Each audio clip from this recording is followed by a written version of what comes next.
Welcome to my channel. अगर आपको मेरी वीडियो पसंद आती है तो प्लीज़ लाइक एंड सब्सक्राइब, ताकि आगे भी आपको मेरी ऐसी ही एजुकेशनल वीडियो आपको मिलती रहे जो आपको वेरी हेल्पफुल हो।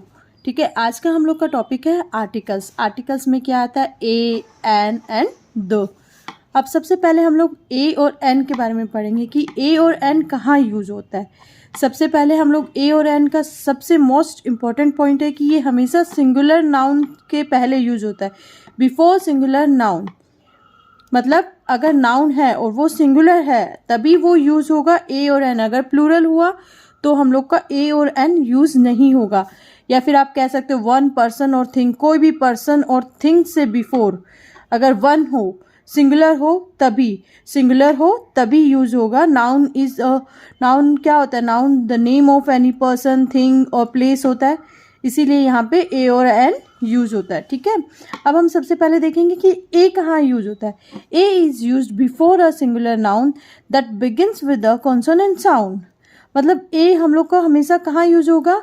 जो सिंगुलर नाउन होगा, वो तो इसकी कंडीशन है ही कि सिंगुलर नाउन होगा तभी हम लोग ए यूज करेंगे। लेकिन अगर उसका बिगिनिंग साउंड, मतलब वो वर्ड का बिगिनिंग साउंड कॉन्सोनेंट साउंड से स्टार्ट हो रहा हो, यानी कि उसका जो साउंड है वो कॉन्सोनेंट साउंड वाला आना चाहिए। हम लोग का कॉन्सोनेंट साउंड में जैसे सबसे पहले तो हम लोग देखेंगे वॉवेल्स में क्या आता है। वॉवेल्स में आता है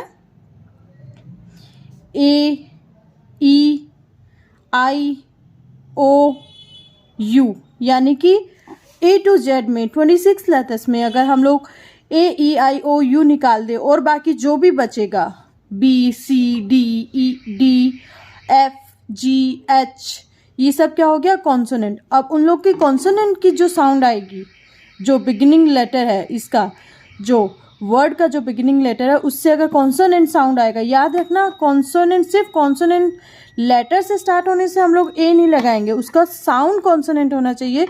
वो मैं आगे बताऊंगी कि वो स्टार्ट तो वॉवेल से हो रहा है बट उसका जो साउंड है वो कॉन्सोनेंट साउंड आ रहा है, इसलिए उसके आगे एन को छोड़कर ए यूज हुआ है। वो मैं आगे आपको डिस्क्राइब में बताऊंगी, डिस्क्राइब करूंगी। जैसे अब हम इसका एग्जांपल लेते हैं ए का, जैसे ब, एट, बैट। बैट में किसका साउंड आ रहा है? ब। किसका साउंड आ रहा है? ब, इसीलिए यहाँ पे क्या यूज हुआ है? ए। अब इसमें देखो क, एट, इसमें क्या कौन सा साउंड आ रहा है? क का, यानी कि कॉन्सोनेंट साउंड, यानी कि यहाँ पे क्या यूज हुआ? ए। ड, ओग, डॉग, इसका क्या साउंड होगा? ड का साउंड आ रहा है, ड, जो कि एक कॉन्सोनेंट साउंड है, इसलिए यहाँ पे यूज हुआ ए। यहाँ पे फ, एन, फैन, यहाँ पे भी ए। गेट, गेट, इसलिए यहाँ पे भी ए यूज हुआ। अब हम लोग सेकंड देखेंगे एन। एन कहाँ यूज होगा? An is used before a singular noun. वो तो कंडीशन है ही हम लोग की कि सिंगुलर नाउन के पहले एन यूज होगा। That begins with the vowel sound, जो वॉवेल साउंड के साथ स्टार्ट होगा। मतलब जिसका फर्स्ट लेटर है वो साउंड क्या आना चाहिए? वॉवेल साउंड आना चाहिए। क्या आना चाहिए? वॉवेल साउंड आना चाहिए। जैसे एप्पल, एप्पल, तो क्या साउंड आ रहा है? ए। तो ए का साउंड आने से मतलब एन से स्टार्ट होगा, क्योंकि उसमें वॉवेल साउंड आ रहा है। साउंड किसकी आ रही है? वॉवेल की साउंड आ रही है। एग, एग भी अगेन एक वॉवेल साउंड है। ठीक है, इंक पॉट, ए, ई किसका है? वॉवेल साउंड है, इसलिए यहाँ पे भी एन यूज हुआ है। यहाँ पे आउल, अम्ब्रेला, ये यहाँ पे देखो, यहाँ पे यू क्या है? वॉवेल है, और इसका साउंड भी क्या आ रहा है? अ साउंड, तो इसका मतलब ये क्या हुआ?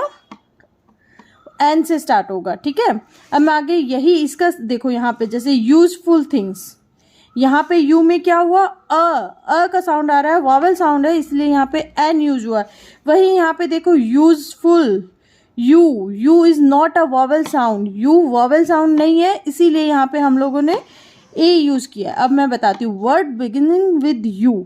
वर्ड जो स्टार्ट तो यू से हो, वॉवेल से स्टार्ट हो, and sound you have a before them. मतलब साउंड किसकी आए? यू की साउंड आए। यू, हिंदी में यू की साउंड आए। ठीक है, जैसे अगर यू, अगर आप देख लो कि आगे की वॉवल लगा है, आगे यू हम लोग जल्दी से एन लगा देते हैं, तो वैसे नहीं होगा, हम लोगों को साउंड पे देखना होगा, साउंड क्या आ रही है उसकी। जैसे यहाँ पे यू का साउंड आ रहा है, इसलिए यहाँ पे क्या आया ए, यू। अगेन यू का साउंड है यूनिकॉर्न। अगर यहाँ पे अनिकॉर्न होता तो हम लोग एन लगा देते, क्योंकि a is a vowel sound, but यहाँ पे क्या है यू, इसीलिए यहाँ पे आएगा ए। University again. अब यहाँ पे देखो अम्ब्रेला, जो कि मैं यहाँ पे पहले भी आपको बता चुकी हूँ, ठीक है। अ का साउंड है, इसीलिए यहाँ पे क्या आया एन। अन भी क्या है, अ का वॉवल साउंड आ रहा है, इसीलिए हम लोग यहाँ पे एन यूज कर रहे हैं। Okay, getting my point. अब next is H is a consonant, but the sound of H is silent in word we use an.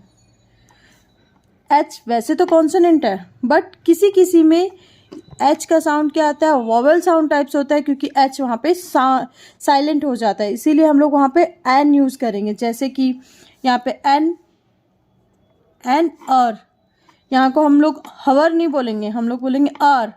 तो यहाँ पे अ का साउंड आ रहा है, इसीलिए यहाँ पे लोग एन यूज़ करें। यहाँ पे हम हॉनेस्ट नहीं बोलेंगे, हम लोग ऑनेस्ट बोलेंगे, honest. O is the vowel sound, इसीलिए यहाँ पे हम लोग एन यूज़ करेंगे। Next is honourable man. हम लोग हॉनरेबल मैन नहीं बोलेंगे, हम लोग ऑनरेबल मैन बोलेंगे, इसीलिए यहाँ पे क्या आएगा एन। हेयर, यहाँ पे हम हेयर नहीं बोलेंगे, एयर बोलेंगे, इसीलिए हम लोग यहाँ पे क्या यूज़ करेंगे एन। ठीक है। अब मोस्ट इंपॉर्टेंट पॉइंट, द हम लोग कहाँ यूज़ करें। अब द कहीं पे हम लोग द भी पढ़ते हैं, कहीं पे हम लोग दी भी पढ़ते हैं, वो भी मैं आगे बताऊंगी कहाँ पे द यूज़ करते हैं, कहाँ पे दी यूज़ करते हैं। ठीक है। The is used before used with things that are one of their kind, मतलब वो अपने टाइप की एक ही हो। ठीक है, उसके पहले हम लोग द यूज़ करेंगे। लाइक मून अपने टाइप में एक ही है, दूसरा मून नहीं है, इसीलिए हम लोग मून, अर्थ, क्लाउड्स, स्काई, इन सब के आगे क्या यूज़ करेंगे द। ठीक है। The is use whenever we speak of some particular person और थिंग्स। और हम लोग द कहाँ यूज़ करेंगे, हम अगर किसी पर्टिकुलर पर्सन और थिंग, मतलब किसी एक पर्टिकुलर कि हम लोग वो बता दे रहे कि that is a red box. ठीक है, तो वो रेड बॉक्स के लिए हम लोग पर्टिकुलर थिंग के लिए बोल रहे हैं ना, तो हम लोग वहाँ उसके आगे द भी यूज़ कर सकते हैं। ठीक है। The is use whenever we speak of some particular person और थिंग्स। कोई भी पर्टिकुलर पर्सन और थिंग्स के बारे में हम लोग बात करेंगे तो वहाँ पे द यूज़ किया जाएगा। It is use before the name of, ये हम लोग कहाँ यूज़ करेंगे, before the name of any river के आगे, माउंटेन्स के आगे, ओशियन के आगे, होली बुक्स के आगे। जैसे रिवर में आ गया था गैंजीज। ठीक है, तो यहाँ पे हम लोग द यूज़ करेंगे। माउंटेन, हिमालयाज, बहुत सारे माउंटेन्स है, उसके आगे हम लोग द यूज़ करेंगे। इंडियन ओशियन, जो भी ओशियंस है उनके नेम के आगे हम लोग द यूज़ करेंगे। होली बुक्स जैसे बाइबल, गीता, इन सब के आगे हम लोग द यूज़ करेंगे। Newspaper, the telegraph, famous building, the red fort, जैसे रेड फोर्ट हुआ, ताजमहल हुआ, इन सब के आगे हम लोग क्या यूज़ करेंगे, ताजमहल हुआ, इन सब के आगे हम लोग क्या यूज़ करेंगे द यूज़ करेंगे।